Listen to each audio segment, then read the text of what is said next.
Nós estamos cansados de saber que foi todo um processo injusto, um processo persecutório, porque essas pessoas estavam de verde e amarelo. Se estivessem de vermelho, com o MST no peito, ou com a UNE no peito, ou simplesmente black blocs, né, com os rostos tampados, eles estariam livres. Como estão agora? Cansaram de fazer isso aqui no Congresso, inclusive também em São Paulo, e estão absolvidos. Então nós estamos carecas de saber disso. O que eu quero mandar aqui um recado, é específico para aquele que de fato gerou tudo isso, que chama-se ministro Alexandre de Moraes, que parece que o nome dele se tornou praticamente como, quem já viu Harry Potter aí, né, aquele que não pode ser nomeado, aquele que não pode ser falado, porque deputado tem medo de ser preso ao citá-lo ou ao criticá-lo, pessoas comuns têm medo de falar sobre ele, porque tem medo de uma repressão, aumentar a pena, ou se não, não fazer com que a prisão se torne domiciliar, medo de repressão de um juiz, que deveria nada mais, nada menos que garantir a constitucionalidade. Então o meu recado aqui é específico para o ministro Alexandre de Moraes. Chega, já deu. Se o recado que ele quis dar para a direita foi de que ele é malvado, de que ele consegue sim colocar medo nas pessoas, quero dizer para ele que ele saiu derrotado de tudo isso, mas chega! Afinal de contas, nós temos, não é somente uma luta política que está acontecendo aqui, não, horas. Nós temos famílias sendo destruídas. Nós temos uma família que está hoje sem um pai, porque o Clezão morreu na cadeia. Sem querer desmerecer a morte de ninguém, porque foi uma morte trágica, a morte da Marielle. Mas eles ficaram 6 anos querendo culpar alguém, nós sabemos muito bem quem. E nós temos o Clezão ignorado pela mídia, ignorado por esse lixo chamado Globo, ignorado pelos influenciadores, ignorado por essa classe política que está aqui. Eu nunca vi o presidente do Congresso Nacional fazer 1 minuto de silêncio pelo Clezão. Covarde! Eu digo isso porque é do meu estado. E agora quis dizer ainda que vai se aposentar, horas. Rodrigo Pacheco, deixa eu falar uma coisa pra você, não tem otário aqui nessa mesa, sabe por quê? Eu sei qual é a tua estratégia. Fazer com que as pessoas tirem os olhos de você, pra daqui a pouco falar, olha, agora o povo quer que eu me torne governador. Deixa eu te falar uma coisa, nós não temos amnésia, doutor Sebastião. As pessoas aqui não irão esquecer dos omissos que foram quando pessoas morreram, quando mães, pessoas comuns estão presas até hoje, estão com tornozeleira eletrônica. Eu te pergunto, qual corrupto hoje tem tornozeleira eletrônica no nosso país? Nós temos, e eu tô sendo, inclusive semana que vem eu vou na Polícia Federal para poder explicar o porquê que eu chamei o Lula de ladrão. Não posso chamar o pipoqueiro mais de que faz pipoca, né? Eu não posso mais. Não posso falar que o céu mais é azul. Mas digo aqui novamente, sem nenhum medo de retaliação. Porque se fosse para eu estar aqui eleito, assim como Gustavo Gaia, bater o dedo aqui, embora eu seria um covarde, não ficaria em paz quando eu chegasse em casa. E eu falo isso aqui muito além de um deputado, eu falo isso aqui como vários me chamam de garoto, de que chega em casa e fala assim, caramba, o que eu vou falar em tribuna? Pega lá o meu Instagram, vê qual foi a última vez que eu falei em tribuna, porque fica engasgado a gente falar de outra coisa a não ser sobre isso. Porque se eu tivesse preso, ou tivesse tornozeleira eletrônica, ou tivesse um pai ou uma mãe que estaria nessa situação, como eu estaria? Eu estaria do mesmo jeito que eu estou aqui agora, horas, indignado. Porque o Daniel Silveira não era meramente uma pessoa boa que estava aqui, não. Ele era um parlamentar, ele era um amigo nosso. O que passa na cabeça dessas pessoas? Estão se sentindo abandonadas. Ou seja, eu mando esse recado aqui especificamente, mais uma vez. Ministro Alexandre de Moraes, chega! O senhor não irá ganhar essa batalha, sabe por quê? Toda a tirania. Nós tivemos Império Romano subindo, mas foram derrotados. Nós tivemos Império Otomano levantando, mas foram derrotados. Nós temos agora uma Alexandria que será derrotada, eu não tenho certeza. Obrigado a todos. E aqui no Brasil o que me chama atenção, essa vergonha, é escutar um cara igual o governador, o ex-governador do Rio de Janeiro, o Cabral, que é réu, confesso, pegou mais de 400 anos de prisão, ele teria que ressuscitar umas 4 vezes ou mais, umas 5 vezes, e está falando aí a todo canto do Brasil que quer ser candidato a deputado federal. O Eduardo Cunha também, que chega essa fala minha, eu não tenho medo de vocês. Eduardo Cunha, gente, é outro que estava preso, né, querendo ser candidato. Então essas medidas que o presidente da Argentina está fazendo, nós aqui, senadores, deputados federais também, precisamos fazer essas medidas aqui. Esses caras têm que ser varrida política. Acabou para eles. não ter chance nenhuma de ser candidato. Primeiro tinha que ter preso, não devia nem ter saído. Tinha que ter prisão perpétua para eles, né? Aí tá solto, aí vem na cara de pau de falar que quer ser candidato. Então esses caras que roubou do país, roubou de estado, roubou de município, eles não têm que ter vez e nem chance de ser candidato, não, gente. Isso é o mínimo da administração pública aqui, da política do Brasil, deveria ser exemplo para isso. Acabou o processo, não tem chance para vocês mais não. Vamos tomar essa medida aqui no Brasil também. Essa medida que o presidente da Argentina tomou lá na Argentina, lá, para varrer corrupção, para não passar pano. Recebi essa matéria aqui que me chamou a atenção, queria ler para vocês aqui, da questão da época do dia 8 aqui. Deixa eu ver se vai carregar. Carregou. Aqui, ó, drama da adolescente de 15 anos detida no dia 8 de janeiro de 2023. Garota cumpre medidas socioeducativas e prestação de serviços comunitários, além de ir a sessões com psicóloga e assistente social. Crise de ansiedade recorrente, dificuldades para socializar, se tornaram parte da vida de uma adolescente que foi detida com a mãe no Palácio do Planalto, dia 8 de janeiro. Adolescente de 15 anos, gente. Depois de um ano do protesto, a menina que tem TDAH desde a infância é agora atormentada por medidas socioeducativas, as quais consistem em prestações de serviços comunitários, a um tratamento psicólogo para abandonar pensamentos extremistas, além de sessões semanais com assistente social, né, e tudo vai. Aí o que me chama a atenção, que ela tem 15 anos e está tendo essas medidas socioeducativas, né? Aí eu queria chamar a atenção de vocês aqui, ó. STJ anula a pena de Palocci, mesmo depois do ex-ministro confessar seu crime. Esse aqui também está tudo anulado dele, ó. É o Palocci. Mas eu queria refrescar a memória, né, do povo brasileiro, para lembrar quem que é o Palocci, gente. Tem medo não, viu? Esta edição com mais um escândalo envolvendo o ex-presidente Lula. Agora você vai ver um vídeo inédito da delação em que o ex-ministro Antônio Palocci detalha esquemas de corrupção na campanha presidencial de 2010. De acordo com o ex-ministro, o PT foi beneficiado ilegalmente com 64 milhões de reais. Ele era um dos homens mais próximos ao ex-presidente Lula. Antônio Palocci presenciou como a máquina pública financiou campanhas e interesses pessoais no governo do petista. O presidente Lula também começou só olhando campanha. Já no fim do seu primeiro mandato, muita coisa pessoal ele tinha pedido para ele, em termos de dinheiro que eu pessoalmente levei e entreguei para ele. No fim do seu segundo mandato, aí ele preparou sua aposentadoria. Ah, que legal. Recebeu 300 milhões da Odebrecht numa conta corrente de disponibilidade, recebeu seu sítio, que foi feito, combinado para seu uso, o apartamento. Palocci revela que quase todos os órgãos... Eu queria só refrescar a memória da população brasileira e falar para vocês que essa adolescente de 15 anos está com medidas, né, socioeducativas. Agora que esse cidadão aqui, que é um réu confesso, que deveria estar na cadeia, STJ anula a pena de Palocci, mesmo depois do ex-ministro confessar seu crime. Esse é o nosso país. E eu quero falar aqui que eu não tenho medo de nenhum de vocês. Eu vou continuar tocando o dedo na ferida aqui. Inclusive, parece que exonerou agora o ministro da comunicação, o tal do Paulo Pimenta, né? Eu estava doido, Paulo Pimenta, para poder te convocar aqui no Senado, para olhar na sua cara, para você falar que eu fiz fake news. Eu queria muito essa oportunidade, porque quem não deve não teme. Porque eu não sou mentiroso não, rapaz. Agora você foi exonerado, né? Vai ficar lá no Rio Grande do Sul. Saiu do ministério. Poderia ficar no ministério e ser homem, de olhar na minha cara e falar que eu fiz fake news, porque eu não tenho medo de vocês. Não tenho medo, porque eu entrei limpo aqui.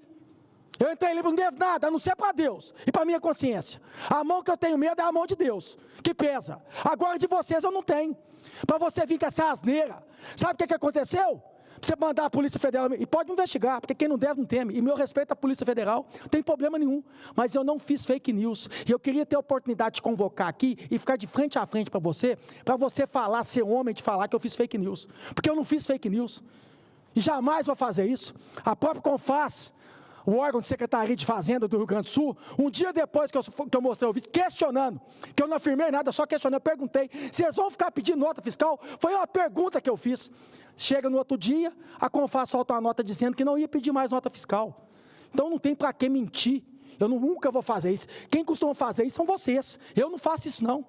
Então eu queria muito ter a oportunidade de ter uma comissão de te convocar aqui e olhar na sua cara. Sabe por quê? Porque meu filho, cheguei lá semana passada lá em casa, está preocupado. Ô papai, você vai ser preso? Eu vi uma matéria lá falando que a Polícia Federal vai te investigar. Você está vendo a situação que você fez com a minha família? Pois eu ainda quero ter a oportunidade como um homem, porque meu pai me ensinou a não prejudicar ninguém, a não falar mal de ninguém, a não fazer mal para ninguém, a não mentir para ninguém. Para você vir falar uma asneira dessa aqui, eu tenho que honrar meu pai que tá lá no céu. Eu jamais vou decepcionar ele aqui, falar mentira. Então eu quero ter uma oportunidade com você, Paulo Pimenta. Eu estou engasgado com você. Engasgado com você. Para você olhar na minha cara e falar que eu fiz fake news. Você está achando que eu sou da laia de vocês? Você está achando que eu não tenho a minha honra aqui para poder honrar todos os dias? Não, a minha família? Teve uma vez que aconteceu comigo. Quer pegar uma parte? Senador, fica à vontade. Quero uma parte aqui, senador. Primeiro, para me solidarizar com Vossa Excelência, com sua família.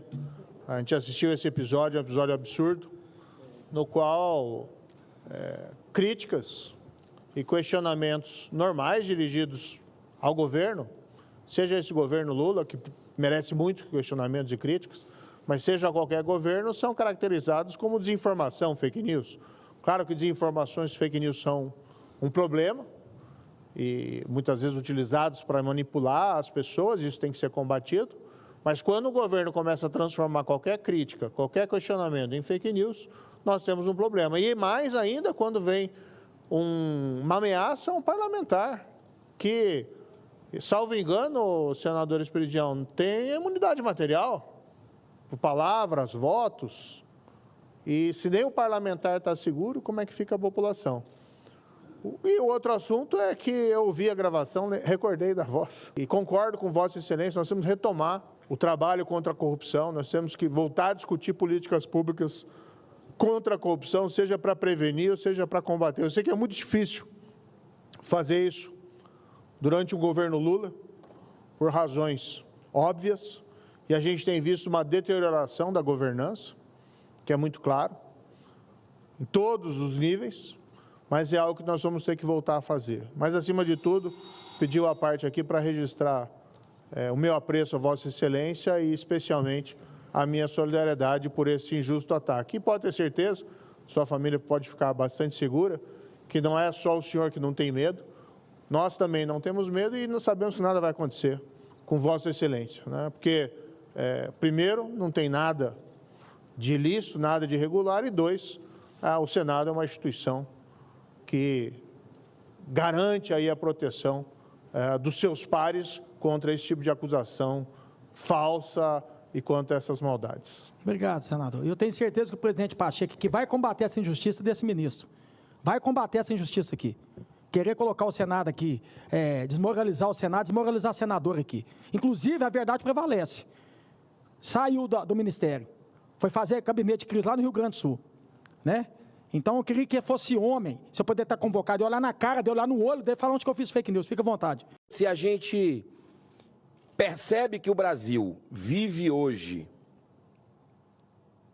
uma ditadura do judiciário, lá no estado do Ceará, nós temos certeza que vivemos uma ditadura a partir do governo do PT. E eu quero trazer os dados aqui, vocês fazem o julgamento do que é que está acontecendo na intimidação, na perseguição dos adversários. A rede integrada de comunicação, a Notícia do Ceará, foi surpreendida com a notificação extrajudicial, adivinha de onde? Do Senado. Sim, do Senado, usando o aparato do Senado, assinado por 3 advogados nossos aqui, cobrando a máxima urgência na retirada imediata de todos os conteúdos da entrevista concedida pelo Ciro Gomes no dia 5 de abril, ex-ministro, ex-presidenciável, ex-governador, ex-prefeito de Fortaleza, em declarações que eu não concordo com elas, em relação a uma colega nossa, Janaína Farias, segunda suplente do Camilo Santana, mas eu discordo de usar o aparato do Estado para isso. O Senado Federal não é para estar, ainda mais no momento que o Brasil todo questiona, que o Brasil não tem liberdade de expressão, o Senado fazer isso também, para mim isso é novidade. O Senado tinha que ficar fora disso. Quem se sentiu atacado, que deve buscar os seus direitos. mas não com o aparato do Estado, porque intimida. Você imagina uma emissora no interior do Ceará recebendo uma interpelação do Senado Federal?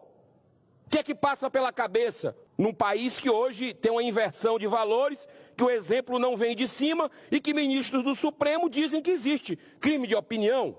A notificação, senhor presidente, afirma ainda em tom de ameaça tratar-se de abuso da liberdade de expressão, sendo passível de responsabilização civil e penal, conforme a legislação vigente. O Senado enviando para uma emissora do Ceará, para um grupo de comunicação. É piada, não. Olha a que ponto chega essa turma. Cheio dos donos de poder, que acham que são dono do Ceará. E o Senado não pode se prestar a isso.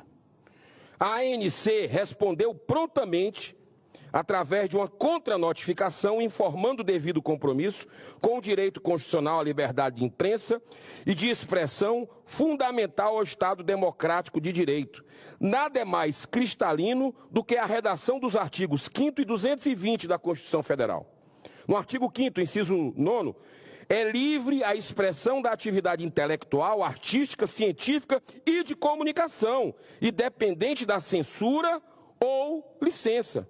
O artigo 220, a manifestação do pensamento, a criação, a expressão e a informação, sob qualquer forma, processo ou veículo, não sofrerão qualquer restrição.